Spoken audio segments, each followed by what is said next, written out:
Bismillahirrahmanirrahim. Assalamualaikum warahmatullahi wabarakatuh. Alhamdulillahi rabbil alamin, wa bihi nasta'in ala umuri dunya waddin. Wassalatu wassalamu ala asyrafil anbiya'i wa imamil mursalin, nabiyyina Muhammadin alaihi afdhalus salati wa atamut taslim, wa ala alihi wa ashabihi ajma'in wa sallama tasliman mazidan ila yaumiddin, thumma amma ba'd. Allahumma inna nas'aluka ilman nafi'an wa rizqan tayyiban wa amalan mutaqabbala. Ya Hayyu ya Qayyum bi rahmatika nastaghith, aslih lana sya'nana kullah wa la takilna ila anfusina tarfata 'ain. Para hadirin jamaah salat subuh rahimani wa rahimakumullah. Alhamdulillah, pada pagi hari ini insyaallah taala sebagaimana kita rencanakan, kita akan mulai membahas satu risalah yang penting untuk kita pelajari yang berjudul Al-Qawaid Al-Mudha'ah fi Madhabi Ahli Sunnah. Kaidah-kaidah Al-Mudha'ah yang disiarkan berkaitan dengan madhab Ahli Sunnah, diterjemahkan dengan 125 kaidah Ahli Sunnah. Risalah ini, hadirin jamaah yang dirahmati Allah, ditulis oleh Syekh Walid bin Rashid As-Sa'idan hafizahullah ta'ala wa ra'ah, salah satu masyayikh yang ada di Saudi Arabia. Sebelum membahas kaidah-kaidah yang disampaikan oleh penulis, terlebih dahulu penulis memberikan muqaddimah atau pengantar dari kaidah-kaidah Ahli Sunnah yang akan beliau siarkan di sini. Qala al-muallif hafizahullah ta'ala, alhamdulillah hamdasy syakirin wa syukru lillah syukral mu'tarifin. Segala puji hanya milik Allah, pujian orang-orang yang bersyukur, dan segala syukur bagi Allah, syukurnya orang-orang yang mu'tarifi, yang ma'rifat, yakni yang mengetahui. Wa asyhadu an la ilaha illallah wahdahu la syarikalah wa asyhadu anna Muhammadan abduhu wa rasuluh, thumma amma ba'd. Aku bersaksi bahwa tidak ada ilah yang hak selain Allah, tidak ada sekutu baginya, dan aku bersaksi bahwa Muhammad adalah hamba dan utusannya. Adapun selanjutnya, ini muqaddimah yang biasa disampaikan oleh para ulama dari zaman ke zaman ketika mengawali risalah atau kitab yang mereka tulis. Dan di dalam sunnah Nabi, mengawali sesuatu itu bisa dengan 3 cara. Pertama, bisa dengan basmalah, yakni kalimat Bismillahirrahmanirrahim, karena memang Al-Quran juga diawali dengan basmalah. Bisa juga dengan khutbatul hajat, yang biasa dilakukan oleh Nabi ketika mengawali nasihatnya, wejangannya, atau mengawali pembicaraannya, ya termasuk khutbah-khutbahnya, beliau menyampaikan khutbatul hajat. Khutbatul hajat agak panjang. Innal hamdalillah nahmaduhu wa nasta'inuhu wa nastaghfiruh, dan seterusnya. Kemudian ada 2 kalimat syahadat di dalamnya. Kemudian ada 3 ayat yang dibacakan oleh Nabi. Setelah itu, amma ba'du fa inna khairal haji haji Muhammad wa khairal fa inna khairal haji haji Muhammad, ya. fa inna asdaqal hadithi kitabullah wa khairal haji haji Muhammad, syarrul umur muhdatsatuha, dan seterusnya. Itu yang disebut dengan khutbatul hajat. Cara yang ketiga, termasuk khutbatul hajat adalah ucapan tahmid, ya, dengan beragam lafaz atau redaksi.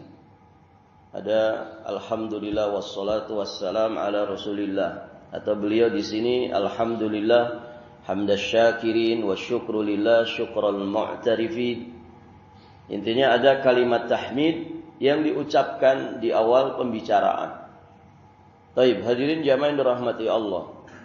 Dan di situ memberikan faidah bahwa mengawali sesuatu itu memang dengan syukur kepada Allah. Karena kita bisa berucap, kita bisa berbuat, bertindak, beramal, itu semua dengan nikmat dan pertolongan dari Allah Subhanahu wa taala. Maka di awal dari ucapan seseorang, di awal dari kegiatan seseorang dalam kesehariannya, sangat-sangat dianjurkan seorang hamba itu memuji Allah, bersyukur kepadanya terlebih dahulu.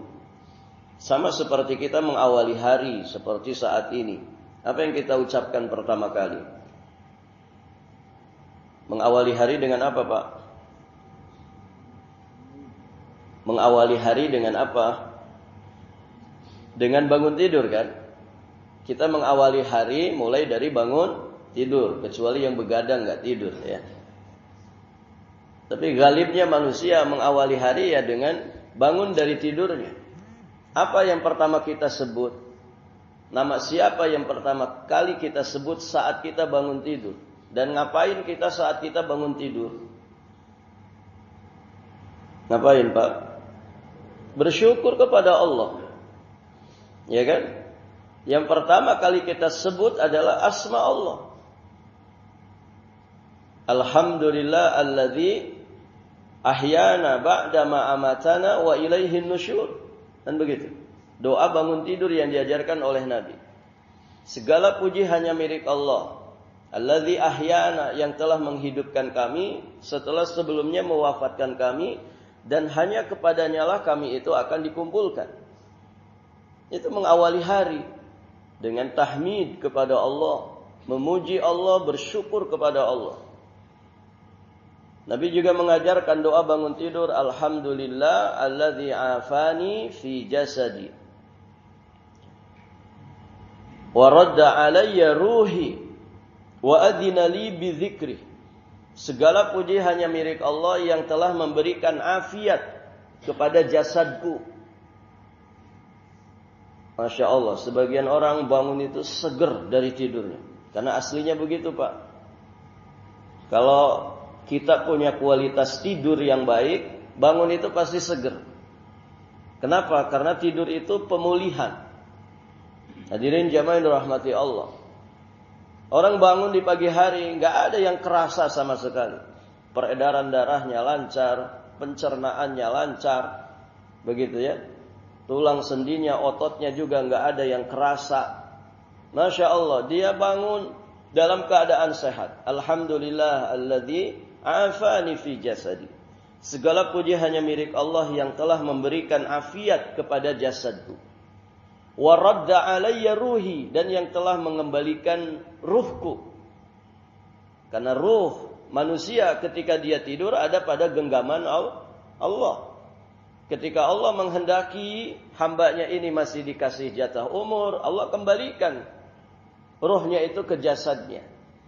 Ketika Allah menghendaki memang orang ini jatah hidupnya selesai, tamat perjalanan kehidupannya di dunia ini, maka Allah genggam ruhnya, tidak dikembalikan ke jasadnya. Berarti dia mati.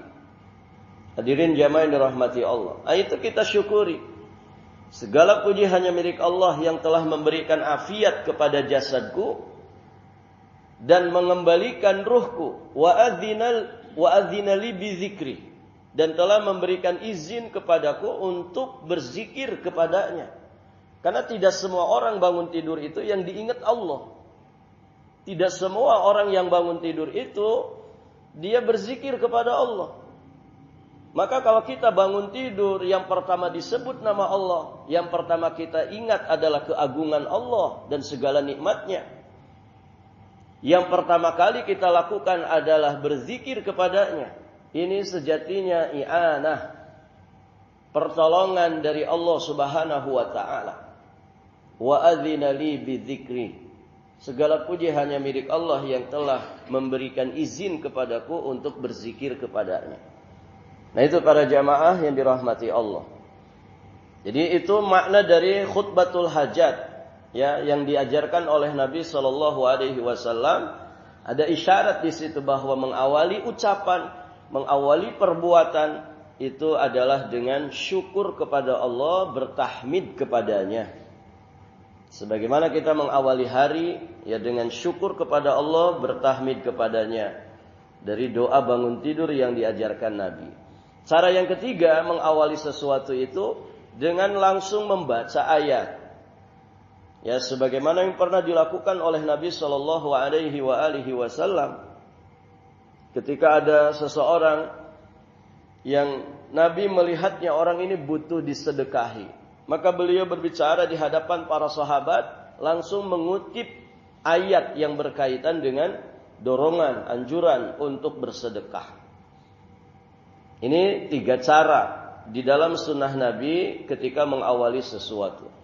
Nah, yang beliau lakukan di dalam risalahnya ini adalah khutbatul hajat yang di dalamnya ada ungkapan tahmid dan juga 2 kalimat syahadat. Summa amma ba'd. Kemudian adapun selanjutnya, fa inna min ni'amillahil 'azimah wa alaihil jasimah an ja'alana min ummatin hiya khairul umam wa rasuluha afdalul anbiya'i war rusul. Sesungguhnya di antara nikmat Allah. Nah, beliau mengawali risalahnya dengan tahmid tadi, kemudian beliau gambarkan apa sih di antara nikmat Allah sehingga kita mengawali sesuatu itu dengan syukur kepadanya. Beliau sampaikan, sesungguhnya di antara nikmat Allah yang agung dan karunia-Nya yang besar adalah Allah menjadikan kita dari umat yang merupakan sebaik-baik umat. Para jamaah yang dirahmati Allah, umat siapa yang paling terbaik dalam sejarah perjalanan kehidupan manusia itu? Jawabannya umat Nabi Muhammad. Semoga kita masuk di dalamnya. Masing-masing nabi itu punya pengikut, walaupun ada nabi yang tidak punya pengikut. Wan nabiyyu wa laisa ma'ahu ahad. Kata Nabi, di padang mahsyar nanti ada seorang nabi, tidak seorang pun yang menjadi pengikut nabi ini. Bahasa orang sekarang, ada nabi yang tanpa follower. Luar biasa ya. Maka kalau kita dakwah, yang penting dakwah jalan sesuai dengan petunjuk Allah dan Rasulnya. Kalau nggak ada followernya, jangan berkecil hati. Ada nabi yang nggak punya follower. Hadirin jamaah yang dirahmati Allah. Dan tugas kita bukan cari follower. Ya, tugas kita itu adalah menyampaikan amanah. Amanah ilmu, amanah wahyu sebagai penyambung lidah dari para nabi dan rasul, penyambung lidah dari para ulama Rabbani. Dan itu hajat kita untuk menyiarkan kebaikan di tengah-tengah manusia. Ada yang mengikut, alhamdulillah. Tidak ada yang mengikut, tidak ada masalah. Siapa kita dibandingkan nabi? Ya, ada ternyata nabi yang tidak punya satupun follower. Hadirin jamaah yang dirahmati Allah. Bukan karena enggak bisa dakwah, enggak mungkin diangkat jadi nabi enggak bisa dakwah. Tapi demikianlah, hidayah itu milik Allah. Hidayah itu mahal, sesuatu yang berharga dan sangat mewah. Maka kemewahan, sesuatu yang mahal itu tidak dimiliki semua orang. Hadirin jamaah yang dirahmati Allah. Nah, beliau ingatkan di sini, ya, bahwa di antara nikmat Allah yang agung, karunia-Nya yang besar adalah Allah menjadikan kita dari umat yang merupakan sebaik-baik umat tanpa pernah kita minta sebelumnya. Siapa di sini yang pernah minta, ya Allah jadikan saya umat Nabi Muhammad? Enggak ada kan, Pak? Ya Allah jangan ciptakan saya di zaman Nabi Adam, Jangan ciptakan saya di zaman Nabi Idris. Jangan ciptakan saya di zaman Nabi Ibrahim. Tapi ciptakan saya di zaman Nabi Muhammad atau di masa kenabian kerasulan Muhammad. Berarti umat akhir zaman. Nggak pernah ada yang minta kan Pak? Kita dikasih sama Allah. Dari situ saja malu rasanya kalau nggak mau bersyukur kepada Allah. Kita ini dilahirkan, diciptakan Allah, umat akhir zaman yang Rasulnya Muhammad. Yang dikatakan sebaik-baik umat. Kuntum khairu ummatin. Kuntum khairu ummatin. Kalian adalah sebaik-baik umat. Begitu kan di dalam ayatnya. Nabi menyampaikan, kuntum khairu ummah. Kalian itu sebaik-baik umat. Ukhrijat linnasi ta'muruna bil ma'rufi wa tanhauna 'anil munkar. Yang dikeluarkan untuk manusia yang mengajak mereka kepada yang ma'ruf dan mencegah mereka dari kemungkaran. Taib. Ini nikmat yang sangat besar. Ditambah lagi wa rasuluha afdhalul anbiya war rusul. Di antara nikmat Allah besar yang berikutnya adalah Rasul kita itu adalah sebaik-baiknya nabi dan rasul yang ada. Ada sekian banyak nabi, ada sekian banyak para rasul yang diutus oleh Allah. Dari sekian banyak nabi dan rasul itu Nabi Muhammad yang terbaiknya. Afdhalul anbiya wa imamul mursalin. Dan itulah rasul kita. Semoga beliau mengakui kita sebagai umatnya. Ini nikmat yang besar. Tanpa juga pernah kita minta. Allah kasih untuk kita. Baik, hadirin. Ditambah lagi wa syari'atuha ahabbu syara'i ilallahi ta'ala. Syariatnya itu adalah syariat yang paling dicintai Allah Ta'ala. Syariat yang sempurna dan telah disempurnakan oleh Allah. Maka sesuatu yang sempurna dicintai Allah. Syariatnya Nabi Muhammad adalah syariat yang paling sempurna. Menyempurnakan syariat para nabi dan rasul sebelumnya. Sehingga hadirin jamaah yang dirahmati Allah, siapapun yang ngaku-ngaku sebagai pengikut nabi dan rasul sebelum Muhammad sallallahu alaihi wasallam, maka ketika datang Nabi Muhammad mereka wajib tunduk mengikuti syariat ajaran agamanya Muhammad sallallahu alaihi wasallam. Karena itu syariat yang paling dicintai. Ditambah lagi wa akhaffu syara'i fala aglala fiha wala asara wala taklifa fiha yakhruju an hududit taqah al-basyariyah. Beliau sampaikan bahwa tidak hanya paling sempurna syariatnya, juga paling ringan. Syariat yang paling ringan. Tidak ada belenggu di dalamnya, tidak ada beban yang berat di dalamnya. Tidak ada taklif, tidak ada beban di dalamnya yang melampaui batasan kemampuan manusia. Ini sifat-sifat syariatnya Nabi Muhammad. Yang kalau kita resapi, menggambarkan betapa besarnya kasih sayang Allah itu kepada kita semua. Kita menjadi sebaik-baik umat. Rasul kita Rasul yang terbaik, yang paling utama, syariatnya juga paling sempurna, syariatnya paling dicintai oleh Allah, syariatnya tanpa ada beban yang begitu berat, di luar batas kemampuan manusia, syariatnya syariat yang ringan. Baik para jamaah, ini semua nikmat yang agung, ini semua adalah nikmat yang besar, yang menggambarkan kasih sayang Allah yang besar kepada umat ini. Cuman begitu Pak manusia itu.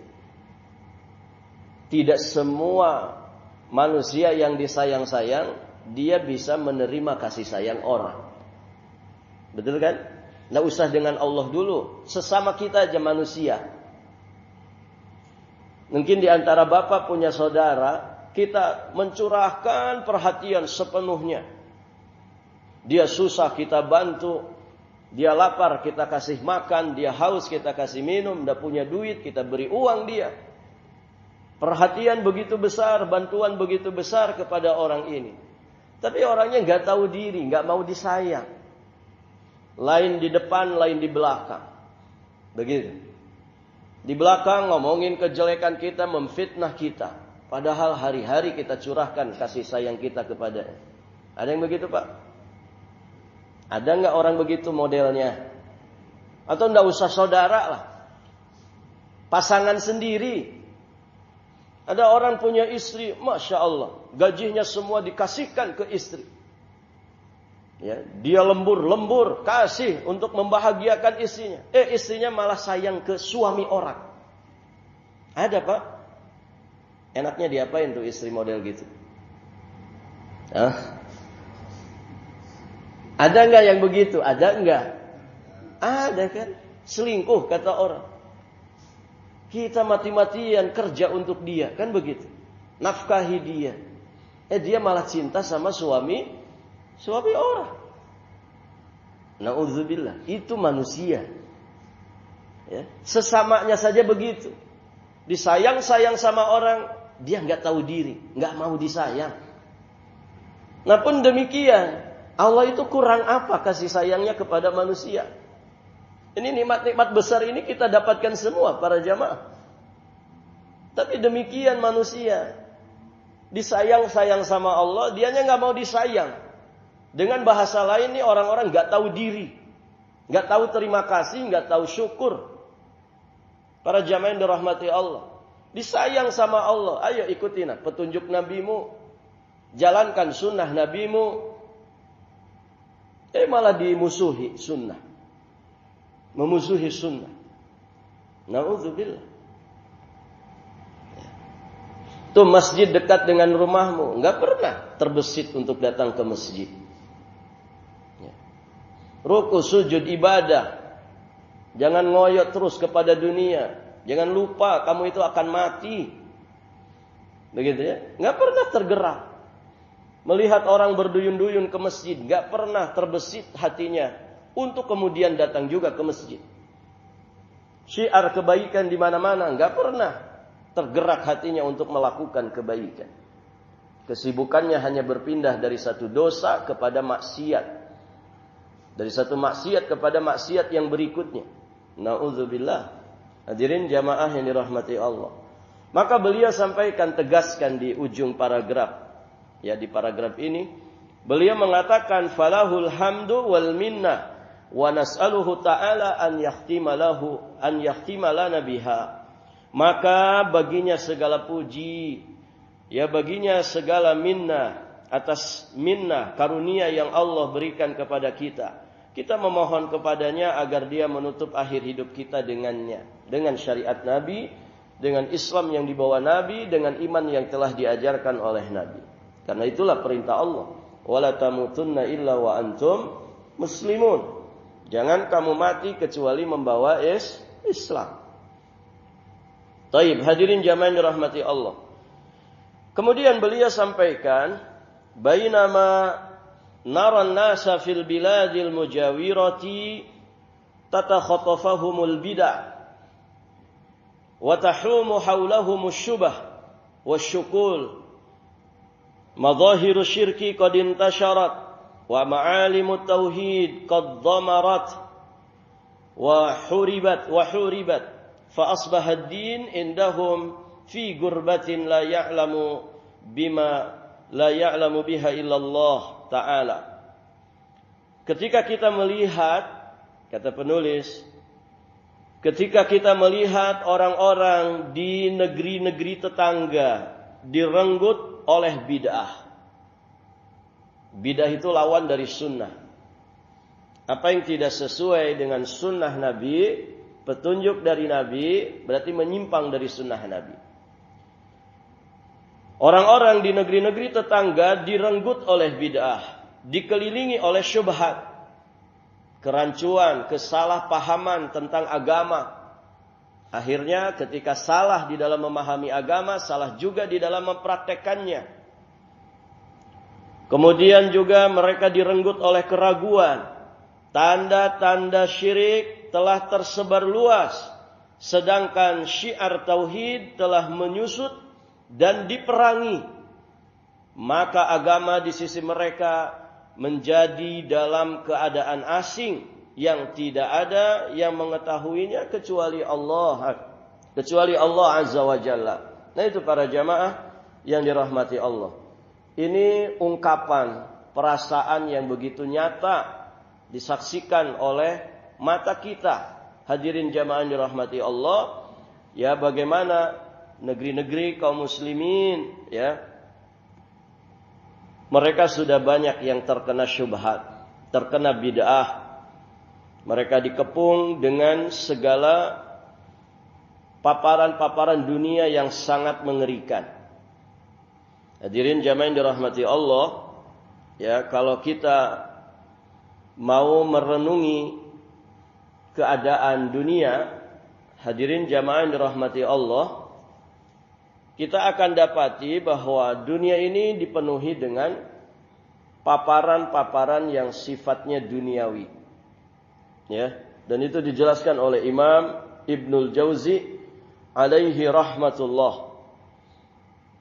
Beliau pernah menyampaikan, ta'ammaltud dunya wal akhirah fawajadtu hawaditsad dunya hissiyah tabi'iyah. Aku merenungi dunia dan akhirat, lalu aku dapati bahwa peristiwa-peristiwa dunia itu bersifat indrawi dan alami, terasa, nampak, dilihat oleh kasat mata. Berbeda dengan peristiwa-peristiwa di akhirat nanti. Dia bersifat imaniyah, yakiniyah. Urusan akhirat itu kan kaitannya dengan urusan keimanan, urusan keyakinan, tidak tampak tetapi diyakini oleh hati. Wal hisiyat aqwa jadban liman lam yaqwa ilmuhu wa yaqinuh. Hal-hal yang bersifat indrawi ini lebih kuat daya tariknya di dalam mempengaruhi pikiran manusia, bahkan mempengaruhi jiwa dan raganya, terutama bagi mereka yang ilmu dan keyakinannya itu belum kokoh. Coba lihat, paparan dunia lebih banyak apa? Sekarang apa yang banyak diiklankan oleh manusia? Apa Pak? Yang banyak diiklankan manusia di dunia ini apa? Ya seputar dunia. Ya tidak ini? Dunianya itu luar biasa, enggak usah ditanya itu. Coba iklan-iklan di pinggir jalan. Ya, apa yang kemudian diviralkan oleh manusia, baik itu secara online ataupun secara offline, di dunia nyata ataupun di dunia maya. Ya kan? Dunia, paparan dunia itu luar biasa. Bentar kita buka HP langsung iklan macam-macam. Lebih miris lagi para jamaah, iklan kekufuran, iklan kesyirikan, iklan yang sejatinya kalau kita kemudian termakan oleh iklan ini, murtad kita dari Islam. Pernah lihat Pak iklan orang jualan paket santet? Pernah lihat Pak? Santet mati 3 juta. Santet asmara 2 juta. Begitu kan? Ada santet apa lagi begitu? Ada mungkin 5 paket atau 6 paket. Sorohatan, terang-terangan. Dan gak ditangkap polisi yang begitu kan? Ditangkap gak Pak kira-kira? Itu aslinya kejahatan sebetulnya. Jahat, zalim. Tapi mereka leluasa ngiklan. Iklan perdukunan, banyak enggak? Banyak. Mau dukun apa? Dukun politik ada. Ya kan?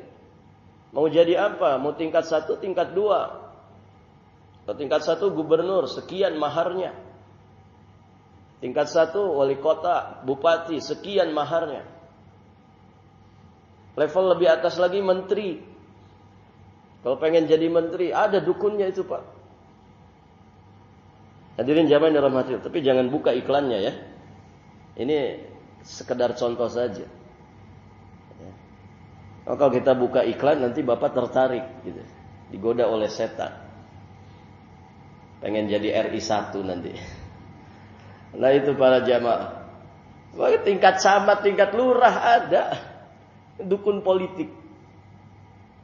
Hadirin jamaah yang dirahmati Allah. DP dulu, nanti kalau sudah dapat kursinya baru dilunasi. Gitu kan? Luar biasa. Belum dukun-dukun yang lain. Dukun-dukun perdukunan yang berkedok pengobatan alternatif. Aslinya perdukunan. Pakai setan dia. Ini yang iklan begini kan banyak ini. Di mana-mana. Belum iklan maksiat. Orang menjajakkan kemaluannya. Ya. Mau berapa, mau panjangkah, mau pendekkah durasinya. Kalau panjang sekian, kalau pendek sekian. Kalau seharian sekian. Mengerikan para jamaah. Ada semuanya. Dari dosa besar yang bisa merusak iman dan Islam kita. Yang menengah sampai yang kecil-kecil paparan dunia. Dan ini bahaya. Kata Imam Ibnu Jauzi, hadirin jamaah rahmati Allah, hissiyat itu aqwa. Hal-hal yang bersifat indrawi itu lebih kuat daya tariknya. Antum kebayang kalau jiwa raga kita ini terpapar terus dengan paparan-paparan dunia. Apa kemudian mungkin tidak kita lupa akhirat? Pasti. Hadirin jamaah dirahmati Allah. Dan itu berbahaya. Makanya harus diimbangi. Bahkan harus diupayakan dikalahkan itu paparan dunia itu. Karena orang itu lebih mudah terpengaruh dengan apa yang dilihat oleh mata. Dengan apa yang kemudian bisa diraba dengan indera peraba mereka. Dan dunia semuanya sifatnya indrawi. Beda dengan kebaikan-kebaikan akhirat. Bekal-bekal yang akan mengantarkan kita kepada kebahagiaan dan keselamatan akhirat. Sifatnya hissiyah. Ya, sifatnya maknawiyah. Berkaitan dengan keimanan dan keyakinan. Maka ya beliau tegaskan di sini. Ya, supaya kita berhati-hati. Hadirin jamaah yang dirahmati Allah. Yang ketika manusia kemudian terlalu dominan paparan dunia pada jiwa dan raganya, maka Islam kemudian menjadi sesuatu yang asing. Para pemeluk Islam yang mengamalkan Islam zahiran wa batinan juga menjadi seperti orang-orang asing. Kenapa? Karena kebanyakan manusia sudah terpapar oleh virus dunia. Bahkan terpapar oleh virus-virus dosa dan maksiat yang mengerikan. Sehingga ketika ada orang soleh saja sedikit di tengah-tengah mereka, jadi asing. Padahal kesolehan sedikit ini yang ada di masa ini, mungkin kalau dibandingkan dengan kesolehan orang-orang generasi pertama di masa Nabi, gak ada apa-apa. Tapi demikianlah, saking banyaknya manusia yang sudah rusak, terpapar oleh virus dunia yang mematikan. Hadirin jamaah yang dirahmati Allah. Kemudian beliau sampaikan, kullu hadza li'annahu mustabdalu dinallah ta'ala biqawanin asy-syarqi wal gharbi. Wabtaghul huda wal khaira wal fawza wal falah fi ghairil kitabi was sunnah. Semua itu karena mereka telah mengganti agama Allah ini dengan undang-undang timur dan juga undang-undang dari barat. Iya. Produknya orang-orang kafir malah digandrungi, disenangi, dianggap lebih baik daripada produk syariatnya Nabi Muhammad. Dan ini bahaya. Orang kalau udah meyakini begitu Pak, bahaya sekali. Hadirin jamaah yang dirahmati Allah. Padahal undang-undang buatan manusia itu sifatnya sementara, tidak mesti sesuai dengan syariat Nabi, dan dia basi para jamaah. Basi. Tapi syariatnya Allah nggak ada basi sampai kiamat berlaku. Tapi undang-undang buatan manusia tahun ini diberlakukan, belum tentu tahun depan masih bisa berlaku. Tahun ini layak kemudian diberlakukan kepada manusia, 5 tahun ke depan belum tentu layak. Begitu kan? Buatan manusia begitu. Sebagaimana keterbatasan manusia sebagai makhluk. Manusia itu bukan Tuhan. Tidak bisa dia jadi segala-galanya. Hadirin jamaah yang dirahmati Allah. Nah, ini sebabnya. Mereka mencari petunjuk. Barakallahu fikum, bukan lagi dari petunjuk Nabi. Mereka mencari kebaikan, kemenangan, dan keberuntungan. Bukan lagi kepada kitab dan juga sunnah. Padahal dalil-dalil telah menunjukkan bahwa siapa saja yang mencari petunjuk selain darinya, maka Allah Ta'ala akan menyesatkannya. Fa inna khairal haji hajju Muhammad. Sebaik-baik petunjuk adalah petunjuknya Nabi Muhammad. Taraktu fikum amrayn. Aku tinggalkan di tengah-tengah kalian dua perkara. Ma in tamassaktum bihima lan tadillu ba'di abadan. Jika kalian berpegang teguh dengan dua perkara, dua pusaka yang aku tinggalkan ini, kalian tidak akan tersesat untuk selama-lamanya. Kitab Allah wa sunnati. Itulah kitab Allah dan sunnahku, kata Nabi. Berarti ketika kita enggak berpegang teguh dengan kitab Allah dan sunnah Rasulnya, menyimpang kita. Hadirin jamaah yang dirahmati Allah. Fal wajib. Beliau kemudian memberikan peringatan.